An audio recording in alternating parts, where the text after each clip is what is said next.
Tá, pessoal, boa tarde. Como a Mara me apresentou, meu nome é Janaína, Janaína Marcos, porque tem outra Janaína aqui também, né? E eu conheço a Mara, eu acho que desde o final da minha graduação, em 2008, por aí. E desde então a gente se encontra, né, Mara, pelo caminho aí, no meu mestrado, depois agora a gente se reencontrou no final do meu doutorado. E eu fiz bastante, como ela mencionou, eu fiz bastante projeto ligado com o departamento de moda da UDESC.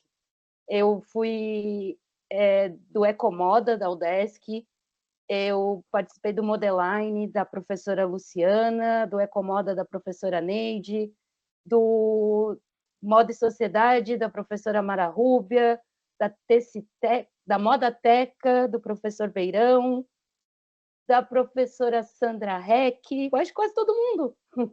O Lucas, o professor Lucas, eu acho que quase todo mundo, não falta. Os novos que eu não peguei muito, porque daí que eu fui para o mestrado e começa meio que o tema das minhas pesquisas, assim, mas sempre tem um pouquinho de moda, de sustentabilidade, minhas coisas têm um pouco de tudo. Então, como eu falei, eu fiz graduação em design gráfico, terminei em 2008, 2011 eu comecei o mestrado na UDESC também, aí foi aí que começou o que eu chamo de design social, terminou com design gráfico que eu fiz produtos a partir de reaproveitamento, ligado ao Ecomoda, e aí começou as interfaces e interações cognitivas, que daí eu comecei a trabalhar com pessoas surdas, com pessoas cegas, e aí depois do mestrado eu fiquei um tempo para entrar em 2017 como professora substituta do IFSC, Campus Palhoça Bilíngue. Aí que começou a aprofundar bastante os meus estudos com o que eu chamo de design inclusivo também, social e inclusivo, porque eu comecei a dar aula para pessoas surdas, para adolescentes e adultos surdos. E foi um trabalho imersivo, sensível, de saber sensível, de explorar diferenças, de perceber diferenças, de compartilhar. Eu sempre costumo falar muito de diferenças, porque é com as diferenças que a gente aprende. Foi desafiador, porque a primeira aula eu não sabia uma palavra em Libras, quanto mais um sinal, não sabia nem alfabeto. E depois de 4 anos no IFSC, trabalhando com todas as pessoas, eu cheguei no doutorado, que foi o objeto de estudo foi montar um ambiente inclusivo de aprendizagem, mas foi a partir de um curso de fotografia online que saiu um site, um aplicativo, e esses ambientes foram estudados da melhor forma que o aluno pudesse se autoavaliar, se ele aprendeu, e tudo isso resultou em mais de 300 fotografias que eles fizeram, e está numa exposição online, que depois eu deixo o link para vocês darem uma olhadinha, e vai continuar esses estudos agora no pós-doutorado, que a gente vai compreender como é que é o processo de educação de uma pessoa surda, ainda está muito no começo, vai ser bastante coisa para estudar, mas mais ou menos é isso. O que faz sentido para poder ensinar a pessoa surda ou pessoas. Eu estou focando também em pessoas com transtorno de ansiedade, do espectro autista, pessoas com daltonismo um pouco, mas todos, mais ou menos 5, eu chamo de diferenças para poder abarcar o ensino inclusivo.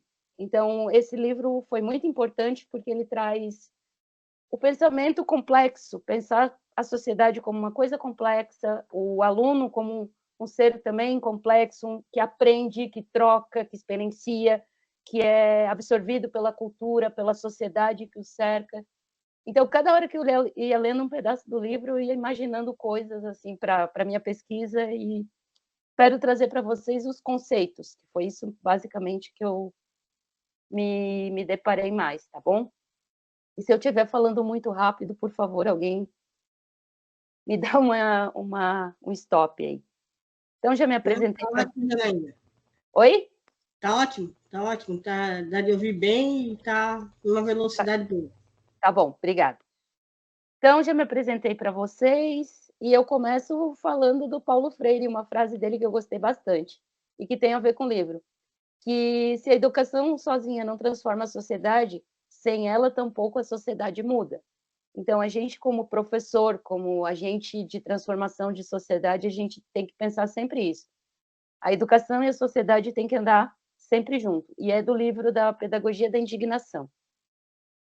Então, vou mostrar esses conceitos básicos do cenário que a Maria Cândida traz no livro. O livro chama Pensamento Ecossistêmico, Educação, Aprendizagem e Cidadania no século XXI. O livro é de 2004. Tem algumas coisas que tem um pouquinho de data, assim, que ela fala... 2004 foi meio que... Foi bem próximo do que aconteceu nas Torres Gêmeas nos Estados Unidos, então ela cita bastante, numa parte do livro, esse cenário que mudou bastante a sociedade de lá para cá, aconteceu em 2001. Então, os principais argumentos dela, ela traz que um pensamento mecanicista, fragmentado, reducionista, a gente não consegue, não é adequado para a gente lidar com esses pensamentos e problemas contemporâneos, porque tudo está interligado, tudo é interconectado. A gente está em tempo real em tudo, com o telefone. Então, são sistemas complexos, interdependentes e que exigem essa abordagem completa, essa abordagem holística. Dentro disso está a educação, que ela deve ser repensada, reformulada para a gente promover nos alunos não essa coisa mecanicista, só do saber fazer uma coisa só, mas promover criatividade, o pensamento crítico, por que se está fazendo, no que se vai aplicar. Então, esse livro traz essas reflexões importantes, que tem uma preocupação real também. E como eu tenho falado, né, educação está interligada à cultura, que a sociedade está interligada a essa cultura que transforma em educação. Então, é muito complexo e tem diferentes áreas, como a autora fala, interdisciplinar, transdisciplinar, e são problemas que envolvem muitas pessoas de muitas escalas diferentes. Então, ela fala que o paradigma que a gente tem agora, ela fala que tudo é inacabado e incompleto. A gente não pode pensar em algo preto e branco. Sempre tem matizes, sempre tem tonalidade, sempre tem nuances. E tudo está sempre uma coisa de vir a ser. É sempre vamos pensar e analisar. Então, tudo é construção, reconstrução, desconstrução, reformulação, remodulação. E sempre pensar um pouco fora da caixa. O que foi pensado? O que pode ser pensado de forma inovativa, diferente? Ela vem contrapor, então, esse pensamento que eu falei agora, o mecanicista, que tudo... Se a gente, como aquele filme do Chaplin, né, de Tempos Modernos, eu não sei se todo mundo viu, que é, se a gente aprendeu a apertar parafuso, a gente vai sempre apertar parafuso. E é o que antigamente a gente aprendia a fazer, mas a gente pode pensar de forma fragmentada para pensar num todo. Mas antigamente a gente pensava de uma forma única, reducionista, e que precisava aprender outra coisa para ir só fazer aquela coisa. E os principais macroconceitos que a autora traz, então, é o conceito de pensamento, de paradigma, de princípios, pressupostos, macroconceitos e depois chega nos conceitos. Então, o pensamento. O pensamento, a autora fala que engloba as noções do que é um paradigma e estabelece critérios. Então, qual que é o paradigma da sociedade hoje? Vamos pensar de forma global, vamos pensar de forma a atender um pouco mais o todo, mas isso a gente está vendo que é uma diferença. E quais são os critérios hoje? Pensar no meio ambiente, pensar um pouco mais a longo prazo, para que se construa um conhecimento em volta de que se possa solucionar o problema emergente, trazendo para o ecossistema, para o meio ambiente, né? Porque não vivemos sem meio ambiente. Então, temos que pensar que tudo é meio ambiente. Então, para ela, para a autora, o conceito de paradigma são modelos, valores, técnicas e padrões que se compartilham por uma determinada comunidade. Eu vou ampliar do que o Kuhn fala no livro, que é uma comunidade científica. Não, pode ser que esses modelos, valores, também pode ser para uma comunidade em geral. Daí eu trouxe o exemplo das abelhas, né? Elas têm valores, técnicas e padrões compartilhados naquela colmeia para transformar o bem comum, que é a sociedade delas, para trazer um exemplo bem metafórico. Já princípio é um ponto de partida. Então, eu quero resolver o problema de fabricar mel. Então, o princípio é organizar uma sociedade de forma que todos possam contribuir para que o mel seja produzido. Então, que explica um fenômeno da natureza, um ponto de partida. Então, um problema inicial. Temos o problema emergente, meio ambiente. Como é que a gente vai explicar esse fenômeno e como que vai ser esse princípio para a gente começar a organizar a construção de conhecimento?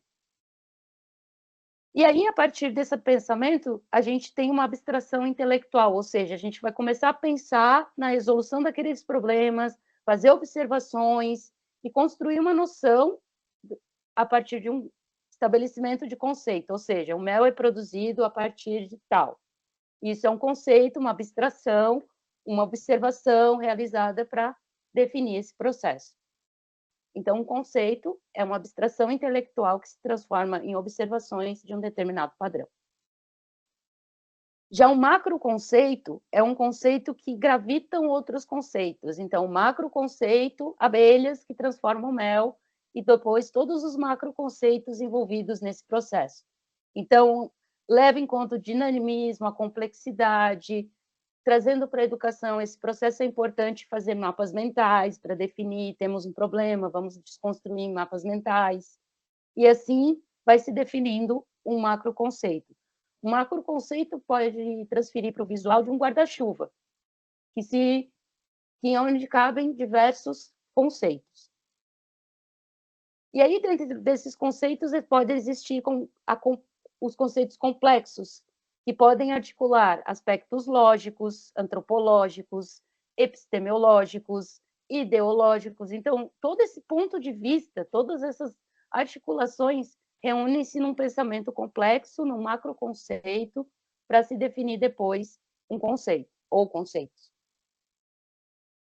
E aí, essa complexidade toda, então, a gente pode pensar, então, também numa colmeia, mas a gente pode pensar em teias, a gente pode colocar nós, a gente pode pensar numa estrutura geométrica triangular, que chama geodésica, que vão se concentrando pontos, e esses pontos vão se interligando num contexto, formam uma desordem, mas também formam uma ordem, uma organização, é uma interface entre sujeito e objeto, entre professor e aluno, e todo o tecido social que forma essa interação. Então, tudo isso deve ser pensado dentro de uma estrutura para que a gente, como professor, chegue lá no final e consiga construir um ser de um pensamento crítico e, mais do que tudo, um ser criativo. Então, o Morin fala que, em relação à aprendizagem, a complexidade é fundamental, como eu tenho falado até agora, de religar, pensar, tirar, separar, compartimentar e conectar e fazer ligações que fazem sentido para a solução daquele problema. Um outro conceito que ele fala também, que a autora fala, é sobre a mudança. A gente tem que pensar sempre que os conceitos, macroconceitos, o pensamento, ele é mutável. Ele não é uma coisa fechada, como eu falei ainda há pouco. Não é preto no branco.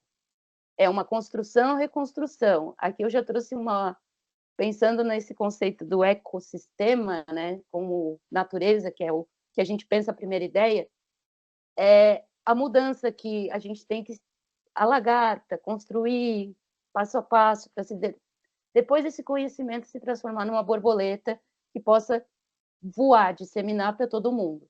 Então é diálogo, processos que se auto-organizam e que permitem, ao mesmo tempo, uma autonomia do sujeito para que ele possa se emancipar, construir o próprio conhecimento a partir da aprendizagem inicial e emancipar isso, compartilhar para a transformação social. Eu vou chamar de ecossocial, digamos assim. Aí entra uma parte agora que é basicamente meu objeto de estudo, assim, a criatividade, como ser criativo para ensinar, como ensinar a ser criativo, porque criatividade é uma palavra muito forte na minha carreira. Eu até vou compartilhar uma história pessoal aqui, que eu não costumo contar muito, não, mas em salas de aula eu gosto de contar. Por que da criatividade ser a minha palavra-chave? É que em 2002, quando eu passei no vestibular, uma pessoa, ao invés de me parabenizar, me disse: você não tem criatividade nenhuma, como que você vai fazer uma faculdade que é baseada, que é uma faculdade que é de criatividade? E depois de mais de 15 anos estudando isso, eu dou aula sobre métodos criativos e processos de criatividade. Então, aquilo não foi assim, aquilo foi um estímulo, foi uma mola propulsora para que a minha carreira chegasse no que está hoje. Então, a criatividade, quando chegou nessa parte do livro, eu dei especial atenção para isso, que é a criatividade é inerente do ser humano. Quando alguém, você já deve ter várias pessoas, vocês já devem ter pessoas que, eu não tenho criatividade para isso, eu não sou criativo, eu não consigo fazer isso. Aí eu já tive vários alunos, principalmente porque eu dei aula de desenho muito tempo, desenho de moda, desenho abstrato, desenho técnico. Ai, professora, eu não tenho criatividade, eu não consigo fazer isso. Aí tem que parar todo o plano de aula e brincar com eles um pouquinho de criatividade, usar um pouco de exercício de sinestesia, que é a gente perceber. Sinestesia, para mim, eu reduzia a um conceito de perceber formas em coisas que não têm formas, porque eu trouxe muito conceito da semiótica.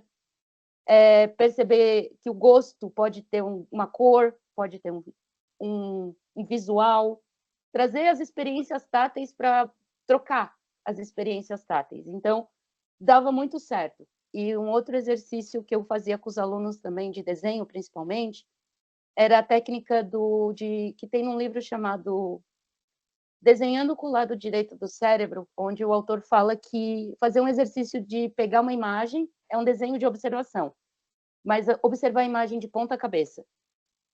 E no dia que eu propus esse exercício, os alunos, professora, nunca vou conseguir fazer de ponta cabeça. Meu Deus, não consigo. Saíram desenhos muito legais. Eu até não separei aqui para mostrar para vocês, mas quem não e era acho que era um desenho do Portinari, alguma coisa assim que eu propus. Não saiu fidedigno, mas não era esse o objetivo. Era transferir aquele desenho que estava inicialmente cognitivamente de um jeito que a gente não conseguiria descrever, mas que funcionou. E por que eu propus esse exercício para alunos de desenho? Porque nas minhas primeiras aulas de desenho na faculdade, eu tinha esse bloqueio. Professor, eu não consigo. Professor, não consigo. E ele dizia, não joga fora os teus desenhos. Não joga e vai reformulando, vai refazendo, vai redesenhando por aqui. E quando ele propôs esse do desenho de ponta cabeça, foi onde eu descobri que eu sabia desenhar. E aquilo foi mudando o meu pensamento, o meu jeito de lidar com o desenho, de parar com aquele bloqueio de eu não sei desenhar. E para chegar num, gente, eu consigo desenhar. Então, eu trago muito disso do que eu aprendi na faculdade, do que eu aprendi no meu aprendizado, eu costumo trazer para experimentar em sala de aula também. Então, a autora fala que é intrínseca à natureza da matéria. A natureza é criativa por si só. Você pode observar como é criativo um girassol, por exemplo. Todo espaçamento, a gente traz o Fibonacci para o girassol. A gente, se vocês não conhecerem, põe no chat para mim, que depois eu vou explicando as coisas que eu estou falando aqui que vocês não entenderam. E é tudo muito meticulosamente e criativamente organizado. Então, a natureza da matéria, o ser humano é criativo. E é sempre gerir algo novo, é pensar em algo novo que pode já ter sido feito, mas que pode ser feito de uma maneira diferente. E às vezes sai de operações do acaso. Se a gente tentar ser criativo, agora eu vou setar e vou ser criativo. Precisa ter um método antes. Você vai ficar em tela branca ou em tela azul porque vai dar pau, não vai funcionar. Para ser criativo não funciona assim. Funciona se experimentar e se permitir pensar um pouco diferente do que você já pensou anteriormente. Então, eu trouxe uma citação que diz que a criação já não nos parece, também está no livro essa citação, já não nos parece o máximo atributo do homem, senão uma dimensão da sua própria natureza. Porque se a gente pensar na história da evolução, se a gente não tivesse sido criativo e ter descoberto o fogo, de pensar que juntando, fazendo uma faísca, sairia o fogo, a gente não estaria hoje em inteligência artificial. Então, é inerente a gente ser criativo. A gente só precisa desbloquear essas ações da criatividade. E aí, saindo um pouco da criatividade, a gente entra no que a autora faz no livro, que ela faz uma fusão, né? Que é do ecossistema da ciência, que traz a biologia, que traz a física, que traz a antropologia, essa transdisciplinaridade que a gente vivencia. E uma dessas princípios é o princípio da incerteza, que é da física, né? E é que é chamado também o princípio de Lady Heisenberg, o princípio de Heisenberg. E aí eu vou trazer uma... Desculpa.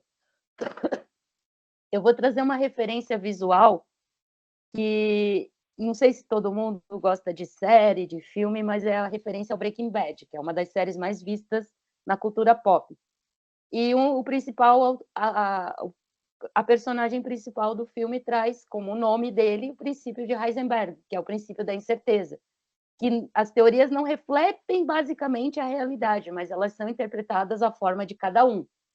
E isso também é uma lei da física, mas tem muito a ver com as teorias da semiótica, ou seja, a transdisciplinaridade que tem na natureza, porque a semiótica também fala que, ao apreciar uma arte, ao ver uma imagem, ela não reflete naturalmente, necessariamente o que o autor daquela obra quis dizer, mas a partir de pensamentos e percepções suas, você constrói uma realidade.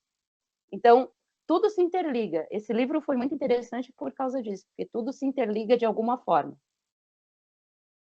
E aí agora eu entro, então, na parte da conceituação do pensamento ecossistêmico, o que a autora fala sobre isso.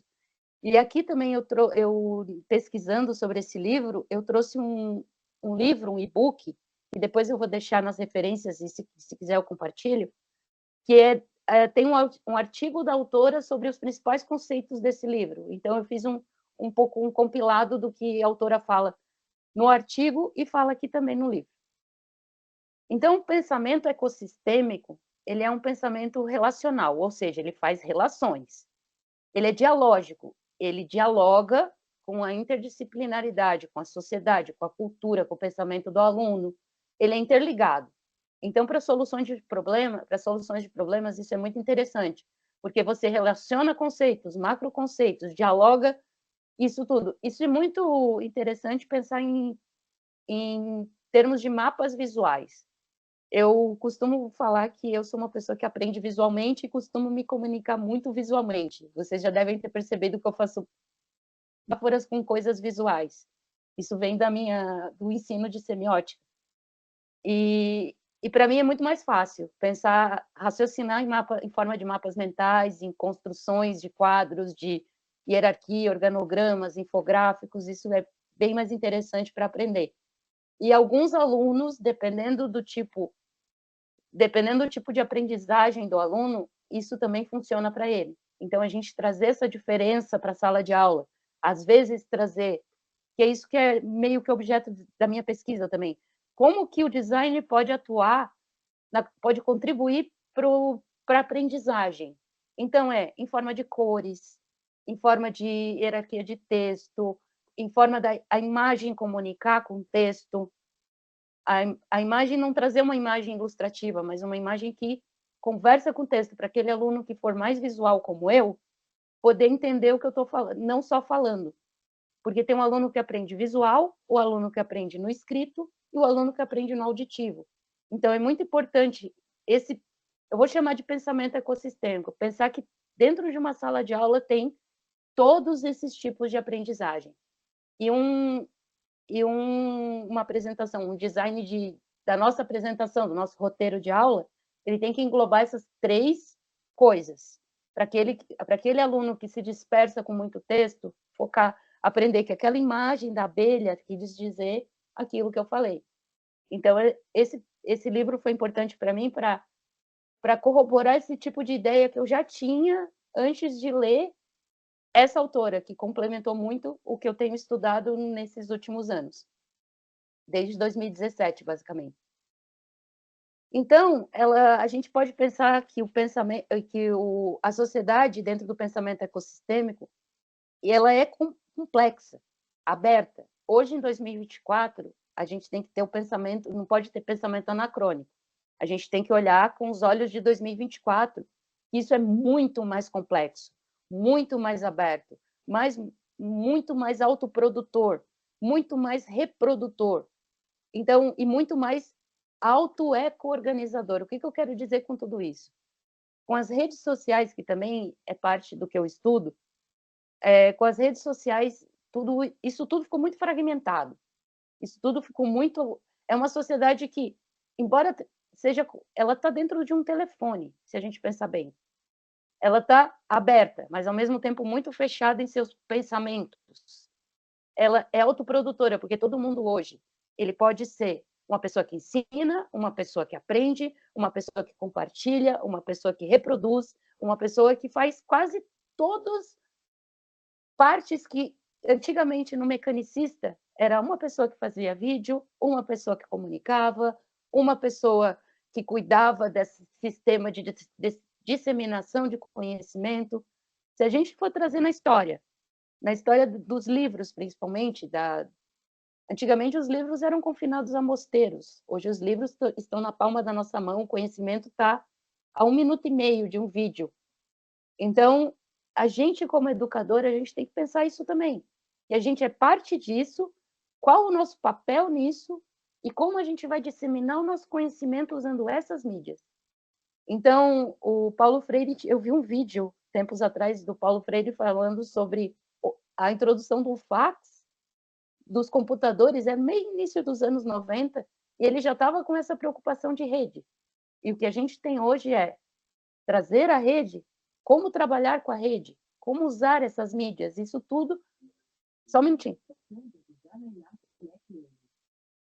Isso tudo faz parte desse pensamento, né? Dessa sociedade complexa, dessa unidade complexa.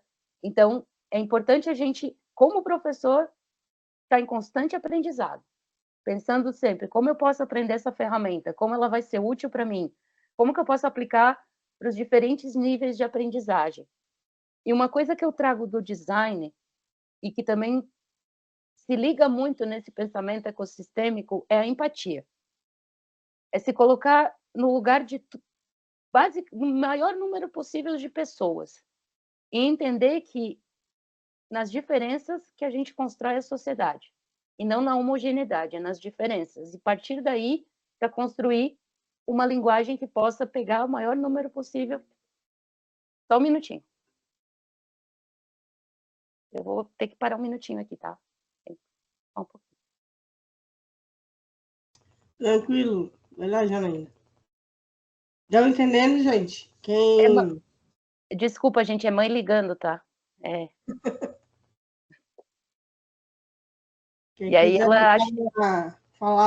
falar um pouquinho aí, se está entendendo, assim, né? Esses 2 livros fecham o seminário, porque eles já seriam, assim, um tratamento de coisas e conceitos do próprio Mohana, que a gente viu lá no primeiro.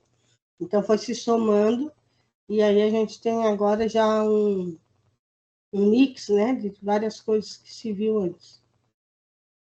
Mas vai lá, Janaína, continua. Tá tudo bem? Tá indo tudo bem? Então, só para... Ótimo. Tá bom. Tá tudo certo aqui, voltando aqui, então. Então, eu estava falando que o Mohan, foi o que a Mara falou, né? Que o Mohan traz isso. Lá em 98, dialogando com o Paulo Freire, lá nos inícios dos anos 90, falando dessa emergência da tecnologia, né? Que a gente precisava englobar isso na educação de alguma forma já. Então, o pensamento que a autora fala de ecossistêmico é reconstrução de conhecimento. Então, a gente pega, por exemplo, uma conta de matemática. Não vou usar as ciências exatas, que é muito exatas, mas vamos pensar num outro exemplo aqui melhor. Então, é um diálogo entre sujeito e objeto. Então, objeto de aprendizagem tem várias interfaces. A gente tem, hoje em dia, a gente tem o celular, a gente tem as outras, computador, a gente tem tablet, a gente tem o livro físico, mas a gente tem o Kindle, que é um livro que pode englobar vários livros digitais. A gente tem quadro interativo, a gente tem realidade aumentada, a gente tem inteligência artificial. Então, hoje, o nosso maior desafio é como ser um professor, um educador, um sujeito social inserido nisso tudo, porque se não nos inserirmos enquanto professores, isso vai acabar nos engolindo de alguma forma. A gente vai acabar se submetendo a isso de mínimo que seja. Eu tive no começo, eu vou contar uma experiência pessoal que no começo no final do ano passado, eu estava numa conselho de classe de uma turma de ensino médio e um pai. Eu dava aula para o que chamavam antes de comunicação visual, técnico integrado em comunicação visual. E agora é design gráfico, o curso lá do IFSC Palhoça. E o pai de aluno chegou para mim e disse: professora, mas como ser um designer agora com inteligência artificial? Essa profissão não vai acabar? Para mim era uma discussão muito insípida naquele momento, assim, eu não sabia como dar a melhor resposta para ele. Mas eu acho que eu dei a melhor resposta que eu tinha naquele momento, que foi dizer: não, não vai acabar. É importante saber como ela funciona, para saber como a gente pode se adequar a ela. Mas eu confesso que eu falei isso sem refletir muito sobre isso, mas e aí aconteceu, eu costumo dizer que não tem, o Jung fala em sincronicidades, né? E houve assim uma sincronicidade perfeita de calhou de eu dar uma aula, de eu escrever um livro, um e-book para um curso de EAD à distância sobre inteligência artificial, realidade aumentada e realidade virtual. E aí veio o sinal, você vai ter que mergulhar para poder ensinar como isso funciona, para poder você aprender como isso funciona, para poder ensinar como isso funciona. E no meio desse percurso eu descobri várias coisas. Eu descobri que a inteligência artificial ela pode ser preconceituosa, dependendo de como você dá o comando para ela. Ela pode ser misógina, porque eu pedi para gerar uma imagem para mim que fosse, eu coloquei o gênero, um aluno, faça um aluno estudando em frente ao computador numa biblioteca. Ele gerou um aluno, um sujeito branco, de cabelinho cortado, blusinha xadrez, sentadinho, comportado. Eu só troquei o gênero. Gere uma aluna. Ele colocou a menina de sainha xadrez curta, decote, cabelinho preso e fazendo uma carinha insinuante. Então, aquilo ali foi uma reflexão tão grande de pensar que, não, a IA não, ela não vai nos substituir, mas ela não é inteligente. Ela carrega também os nossos valores de quem programa. Então, é mais um desafio para a profissão de designer e para mim a profissão como educadora também. Então, e o livro dialogou com isso, porque é um pensamento de reconstrução. Eu tive que me desconstruir como designer que achava que as coisas atrapalhavam, para me reconstruir como uma professora designer que usa a inteligência artificial para criar imagens como um auxílio e não como um substituto. Então, é um diálogo entre um sujeito e um objeto, é uma máquina, é uma interface. Então, mas eu tenho autonomia para programar, eu tenho certa autonomia, melhor dizendo, porque eu dei um comando para a autonomia dela foi gerar uma imagem com base no valor de quem a programou. Então, isso é uma discussão gigantesca para as áreas sociais, para as áreas do design, para a transdisciplinaridade que a gente está trazendo para esse seminário hoje.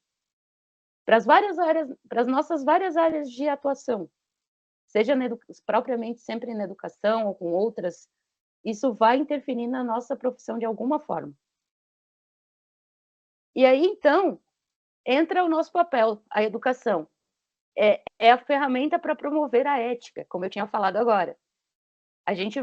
Nós como professores vamos educar pessoas que vão programar IAs para não serem misóginas, para não terem valores estranhos, vamos dizer assim, inadequados, para não terem referências de outras bagagens, para ser neutra.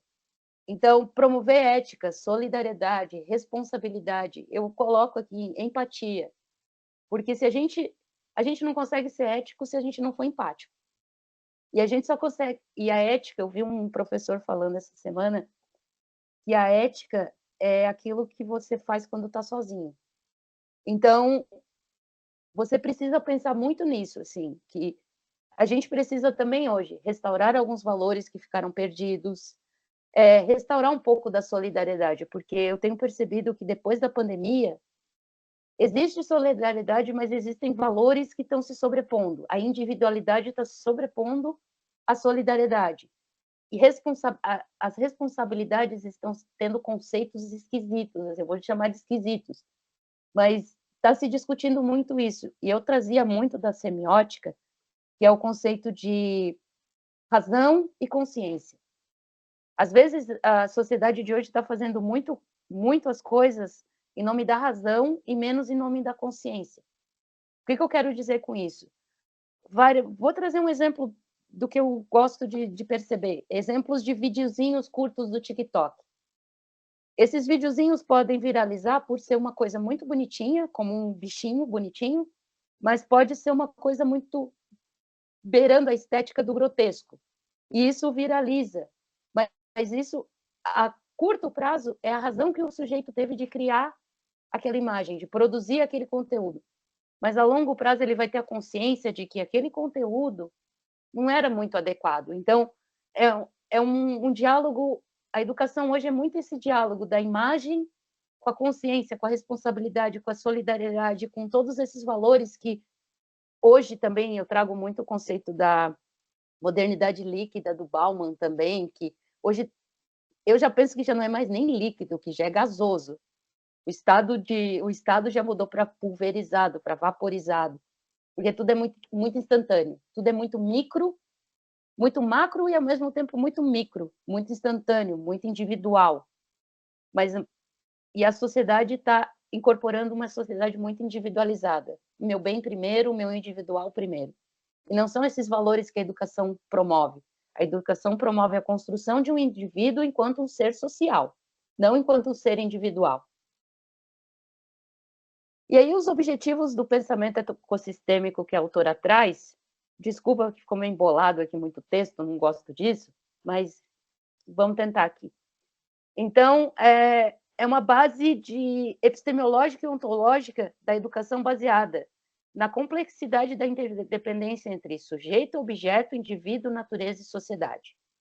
Então, eu sou um sujeito-indivíduo que dialoga com determinadas interfaces. O objeto eu vou chamar de interface, tá? E esse indivíduo está presente numa sociedade que está presente numa natureza, num ecossistema. Então, isso a gente precisa trazer para a educação como uma ecopedagogia, ou seja, pautada nesses valores, de que não os valores somente ecológicos por si só, mas principalmente ecológicos, porque não se respira um ar poluído. Se não se respira um ar poluído, não se aprende. Então, é isso que a autora fala em linhas gerais no livro, que tudo está interligado através da física, da biologia, da educação, dos conceitos complexos, do design também, por que não? Porque todas as interfaces têm construção de um designer ou de um engenheiro, para ficar um pouco mais geral. Então, tudo isso deve ser pensado com foco em quê? No indivíduo enquanto ser social, mas também naquela necessidade do indivíduo que tem, vamos trazer para esse contexto. Tem, por exemplo, uma pessoa com surdez. Como é que ela vai aprender melhor?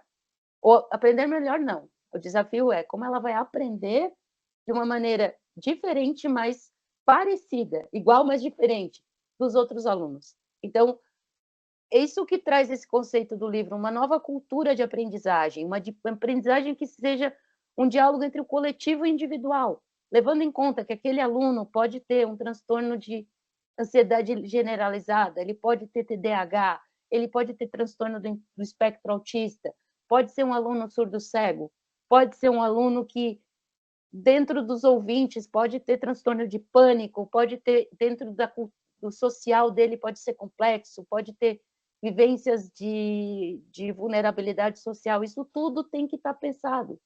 Mas não é para chegar e perguntar, é o educador vivenciar através da empatia.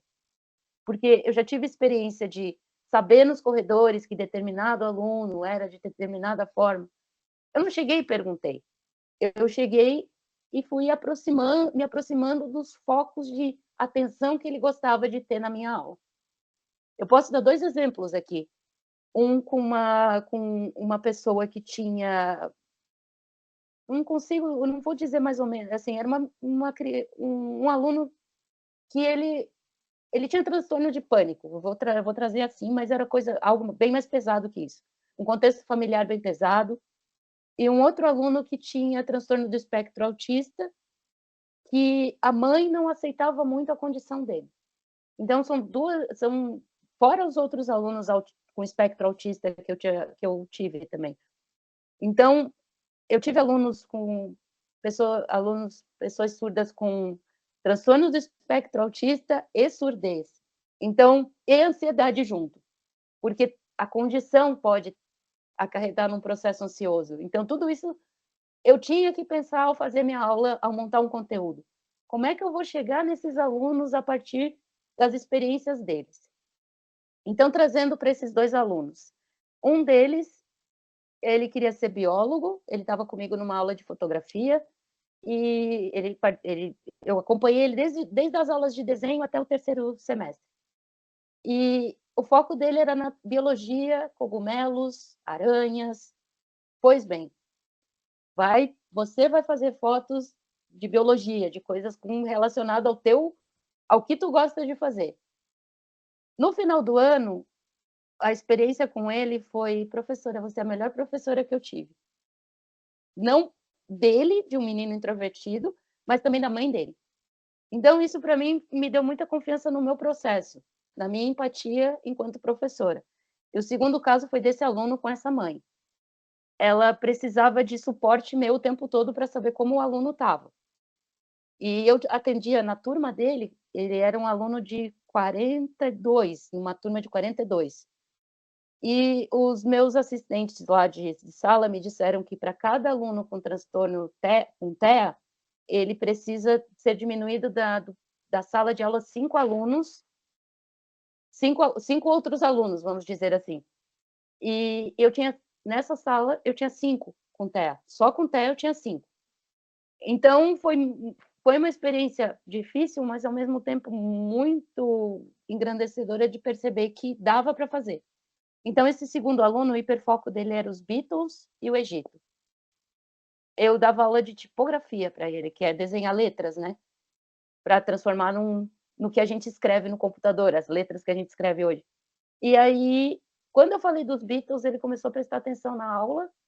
Aí eu trouxe música para ele escutar e comecei a falar para os outros alunos, que era uma aula sobre referência visual para construção de exercício de criatividade que eu estava fazendo.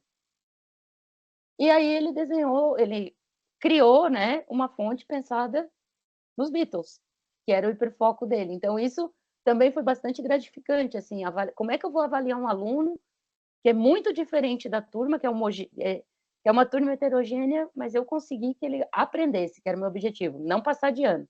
Ele passou de semestre também, mas ele aprendeu. O que ele conseguia aprender, ele aprendeu. Então, é isso que eu pensava, de fazer um tipo de sociedade que fosse mais solidária, que os alunos, eu costumava fazer também, para que, como essa turma era uma turma muito heterogênea, eu disse para eles que os trabalhos que fossem em equipe seriam sorteados, para não ficar os alunos com TEA de um lado, as panelinhas de outro e assim por diante. Então, eu fiz sorteios para todo mundo se conhecer lá dentro. Mas teve um desafio, que era o desafio de que tinha um problema com 2 alunos, e esses tinham que ficar separados, logicamente ficarem separados. Então, foi a única intervenção que eu fiz no processo, mas deu muito certo. Ai, professora, eu não sabia que era bom fazer a aula com fulano. Não, é legal. É diferente, mas é legal. Então, trazendo isso, a gente, como ser humano, a gente tem muita reação ao diferente.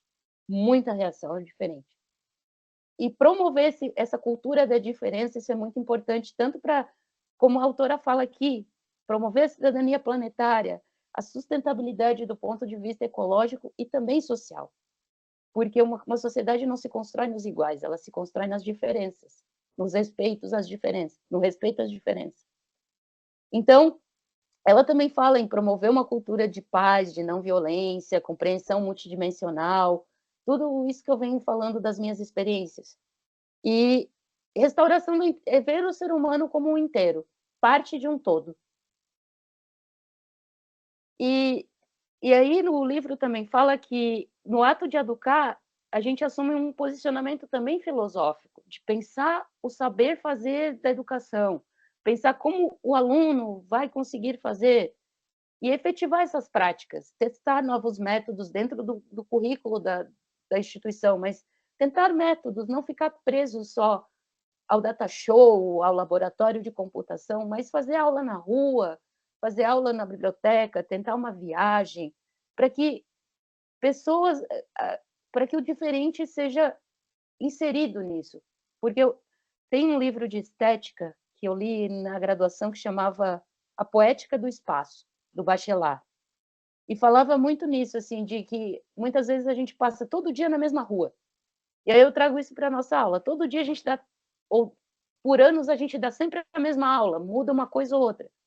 Mas a gente, passando todo dia pela mesma rua, a gente pode perceber que ali tem uma pedra diferente, que nasceu uma flor diferente. O que ele fala é um olhar diferente para aquilo que é igual. E isso casa com a criatividade também, porque trazer o diferente, pensar o diferente, pensar, aquele meu aluno, ele só consegue ele não tira o celular da mão.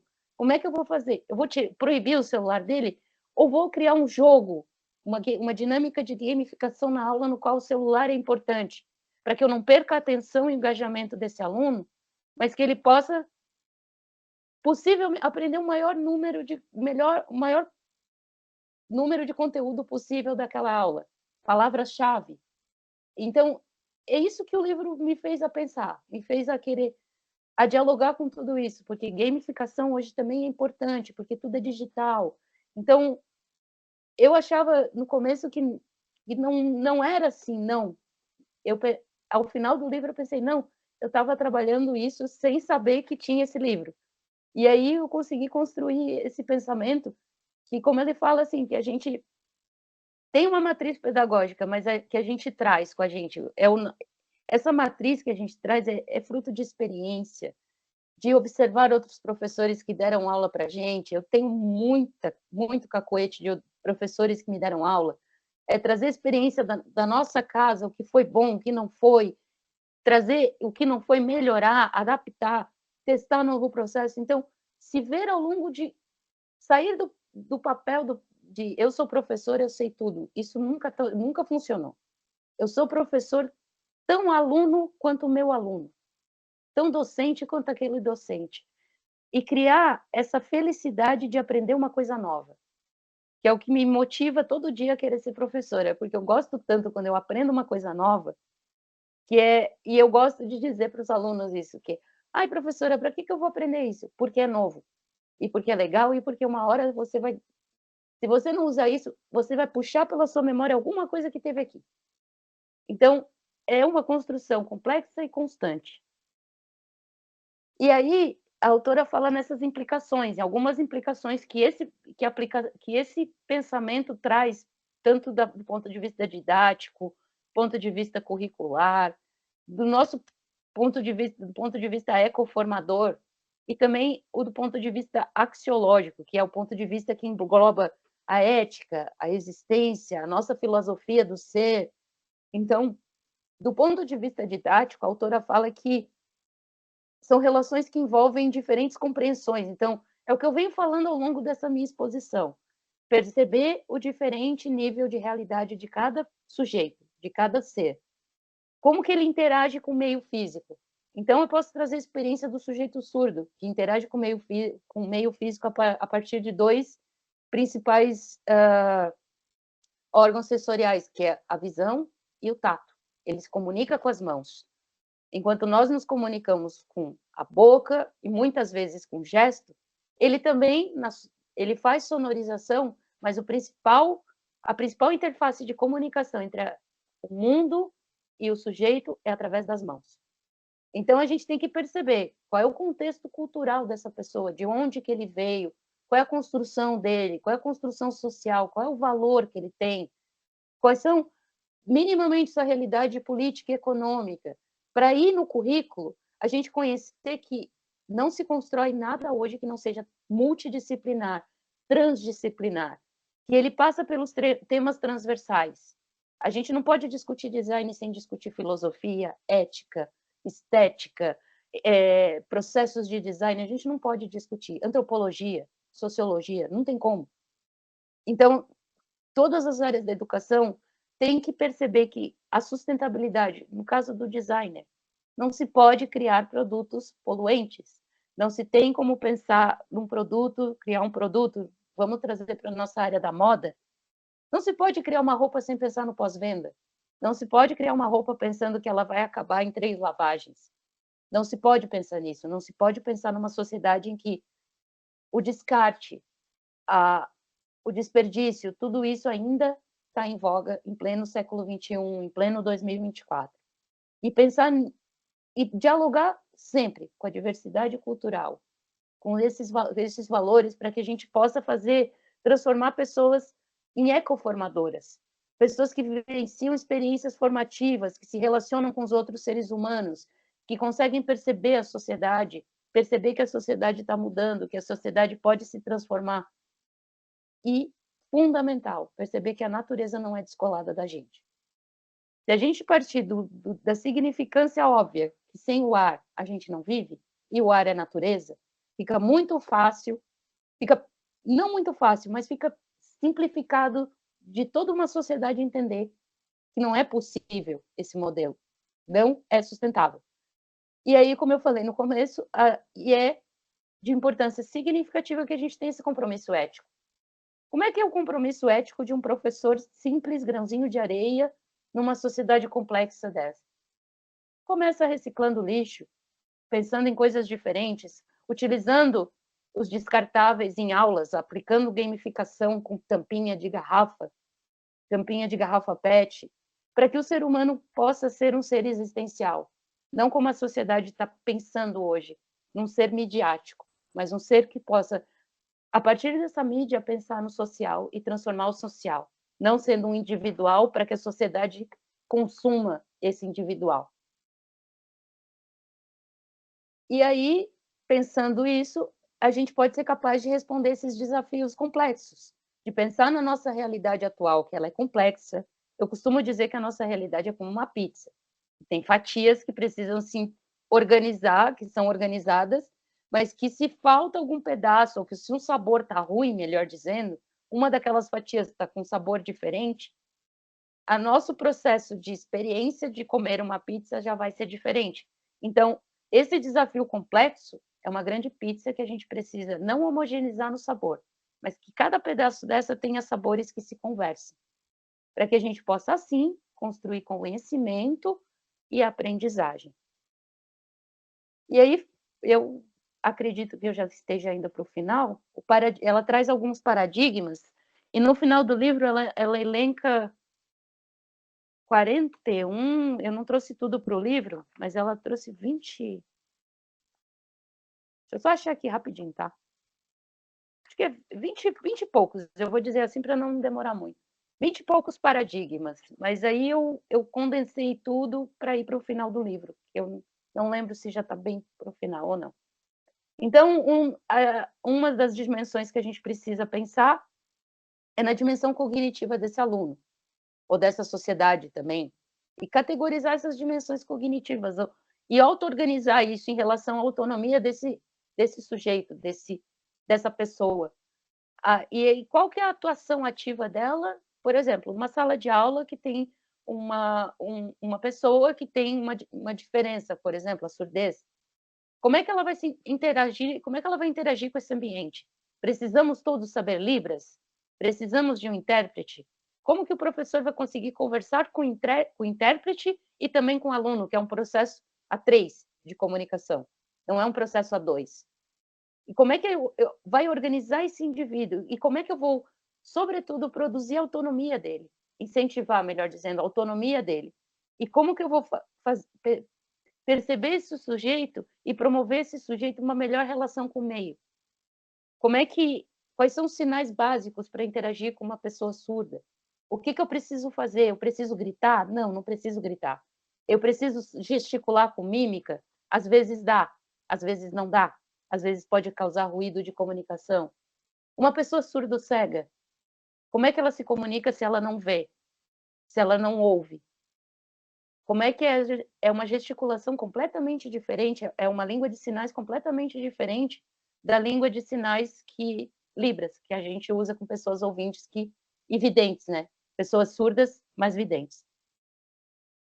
Então, a construção do conhecimento nesse ambiente complexo, diferente, ele precisa ser tanto física como mental. É um processo de pensar. Testes básicos, tanto de observação quanto testes aplicados mesmo de como os próprios alunos se percebem quanto à aprendizagem. Eu aprendo mais ouvindo, eu aprendo mais escrevendo.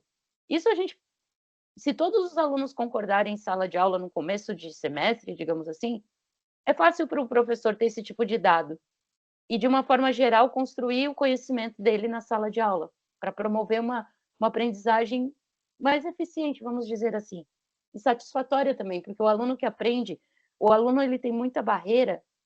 Eu não sei matemática. Mas ele não sabe porque talvez alguém não tenha aprendido não tenha ensinado do jeito que ele aprende. Se ele é um sujeito que aprende com música, se a matemática fosse com música, será que ele não aprenderia? Então, esse tipo de perguntas, trazer essas, como que eu vou dizer, essas ferramentas que a gente tem à nossa disposição enquanto professores de arte também, trazer esse tipo de ferramenta para que construa o aprendizado do aluno, que é entre sujeito e objeto, entre a nossa interface como professor, o nosso objeto de aprendizagem, que muitas vezes são slides, data show, livro. Como é que eu vou dar um livro para uma pessoa que é ansiosa ou que tem TDAH, que não consegue gravar? É melhor um resumo, um fichamento, palavra-chave? Então, não pode ser homogêneo. Atualmente, nunca, na verdade, não pôde, mas agora é melhor de não ser, vamos dizer assim. E operar dentro de que a escola é um organismo vivo, a sociedade é um organismo vivo, nós, obviamente, somos vivos e o conhecimento é vivo. O que pode ser hoje, amanhã pode ser diferente, pode ser outra coisa também. E aí, nesse papel, entra a cognição, que é a nossa interação e percepção com o mundo, como a gente aprende, como a gente interage com o mundo, como a gente constrói o conhecimento. Como uma criança começa aprendendo pela imitação, depois por linguagens, por gestos, pela vocalização e assim por diante. Então, isso vai construindo a cognição do ser. Então, ao mesmo tempo, isso vai promovendo a sua interação social. E é o meio e a maneira como ela conversa. Vocês já devem ter ouvido amigos de vocês, precisa que eu desenhe? Tem gente que precisa. Tem alunos que precisam que desenhe. Isso é engraçadinho, mas existem. Eu sou uma pessoa, quer que desenhe? Quero. Se puder desenhar, melhor. Se puder categorizar por cor, melhor ainda. Então, é sobre isso que a gente tem um exercício de psicologia também, de percepção. E a nossa pedagogia está alinhada com isso, de perceber as diferenças.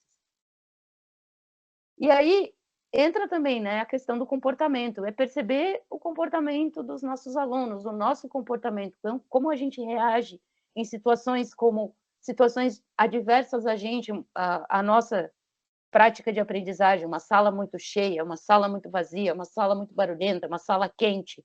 Tudo isso interfere na maneira como a gente ensina e na maneira como o aluno aprende.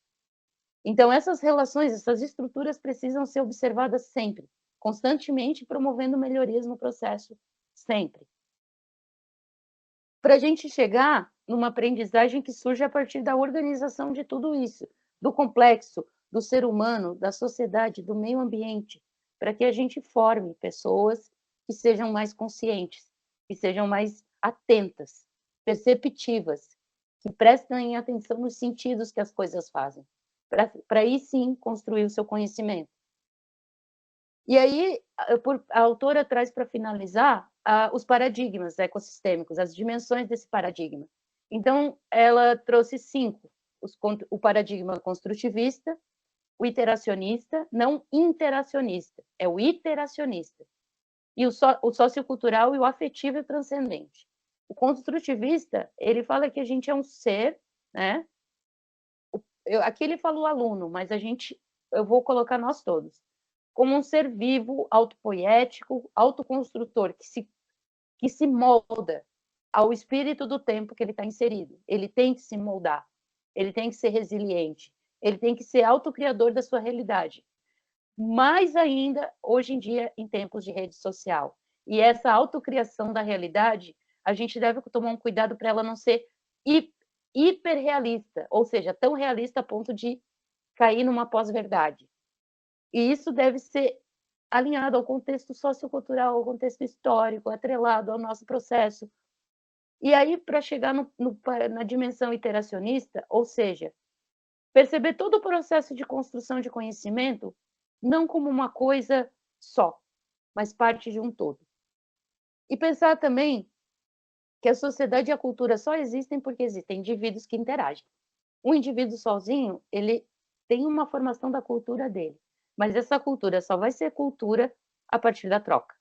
O ser humano é um ser social e a cultura é formada a partir da troca de experiências, de histórias, de referências entre as pessoas. Isso nunca pode ser deixado de lado. E levar também em consideração as emoções e sentimentos, que revela como que a gente percebe o mundo e a nossa realidade. Como que a gente sente o mundo, como que a gente percebe o mundo, como que a gente reage ao mundo. E como que o aluno reage a isso. Como que nós, professores, reagimos a alguma mudança na nossa estrutura, na nossa organização, na estrutura social. A gente precisa perceber tudo isso, o mundo e a realidade. Descolar, organizar, separar, quebrar, organizar e voltar. Isso é o processo de construção de conhecimento. Então, eu estou chegando ao final, e aí eu trago uma frase que diz que o mais importante do saber aprender é como usar esse saber. Obrigada, gente.